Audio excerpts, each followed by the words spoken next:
I wanted to talk about the ancient wisdom from the pine tree. I've got my Siberian pine. It's a dwarf Siberian pine in the garden, and it kind of grows kind of wild and spiky outwards. And I like to look at these kind of stories that come from the ancient wisdom to help me to understand what the essential oil is about. And pine in particular is fascinating because it has its own set of spirits in Slavic traditions. In a pine forest, there is a spirit called a Leshy. And the Leshy is in charge of keeping the forest safe. And it's quite a Machiavellian kind of spirit. So it's believed that it will snatch children sometimes. I guess the idea that children can get lost in a forest. And incidentally, the Leshy is not just the trees. And likewise, it's not just the forest. It's everything to do with the ambience of the forest and how the forest makes you feel. So it's as much about the chattering of the birds in the trees, the whew, as the wind comes around and kind of dances across your face. That's the Leshy touching you. And it's believed that the Leshy is really quite an okay kind of character as long as you treat him well. And if he's kind of, I say him, he's got lots of different incarnations. In some storytellings he's small, sometimes he's as giant as the trees. But the idea that he's always watching you. You might not know that the Leshy's there, but you are always under the purview of the Leshy.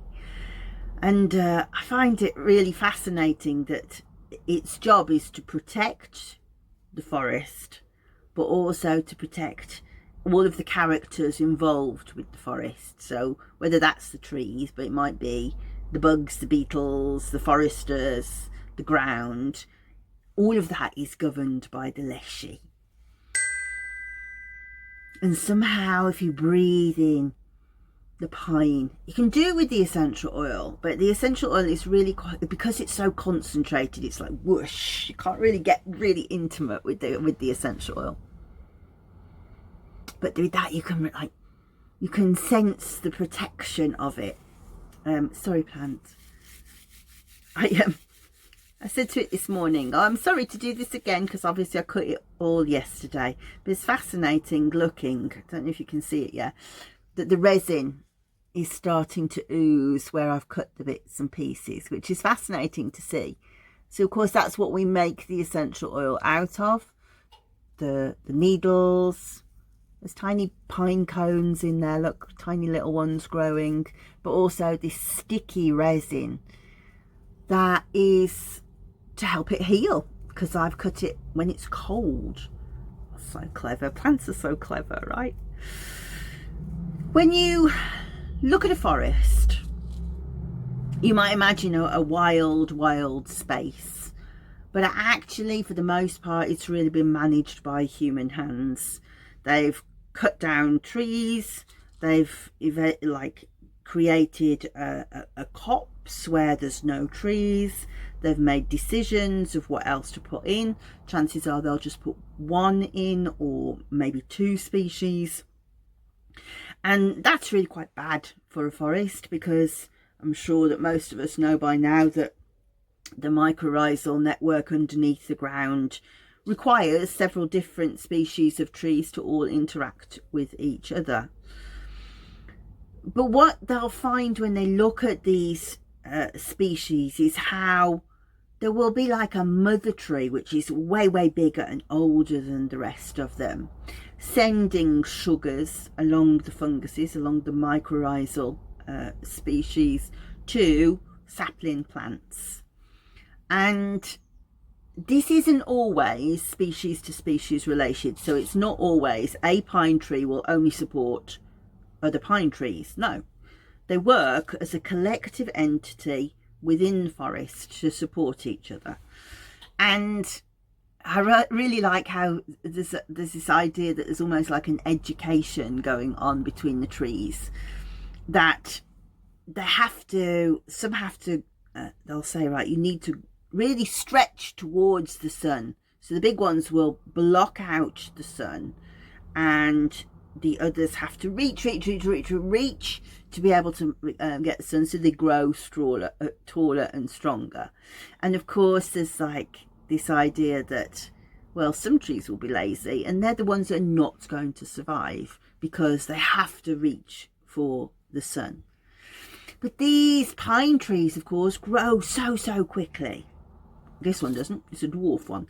But pine trees do, by nature, they grow very quickly and very straight. And so immediately you have this super species that is like taller and able to give more sustenance to the other species around them.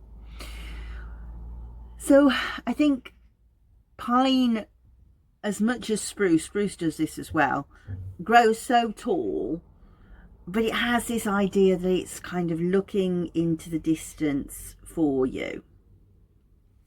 I think fascinating, really, how, when you think about how the trees are sort of communicating between themselves, not sort of, they are actually communicating between themselves. They've got a structure where they work as a community, they look after each other, they're sending messages between each other. When there's one weaker species, they're able to actually support those, and it's done via the roots. But then they're also sending aerosols out into the environment. Essentially that's what we're capturing in the bottles. And it's almost like we're very happy to accept that the trees are supporting each other, but it's really difficult to be able to accept, but they're also supporting humanity. But they were here a long time before humanity was, like millions and millions of years before humanity was. And they developed these medicines, and whether it's deliberate or not that they've done it, these medicines work really well on the human body. So for example, pine is absolutely full of alpha-pinene, which is uplifting, it's invigorating, but also it looks like it will help people be able to grow chondrocytes, which is the cells that make up collagen, to help people who have osteoporosis. Well, was it a deliberate act by the trees? I don't think that we can say that, but one of the things that I'd said in one of the videos about cypress is that the Buddhist teaching is that the cypress tree and the sky are not separate, they are one. And in the same way, are the trees, do the pine trees know, well, we need to help other people stand upright. Osteoarthritis makes you go like that. Help you stand upright. Is that symbolic? No, that's actual. That's actual. So this idea that they can help you stand more upright. When would you want to do that? Well, I think sometimes if you have suffered a really bad embarrassment or shame, or yeah, I mean, those kind of situations happen, and you and other people might even think, I don't even know why you're making such a big deal of this, but they can become absolutely paralyzing, can't they?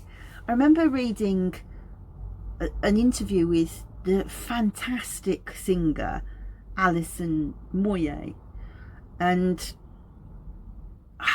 when I was a kid, I had all her records. I just loved her voice, and she kind of disappeared into obscurity, didn't she? And then she came back, and she'd lost a lot of weight, and you could tell there was some kind of story behind that, but it wasn't there.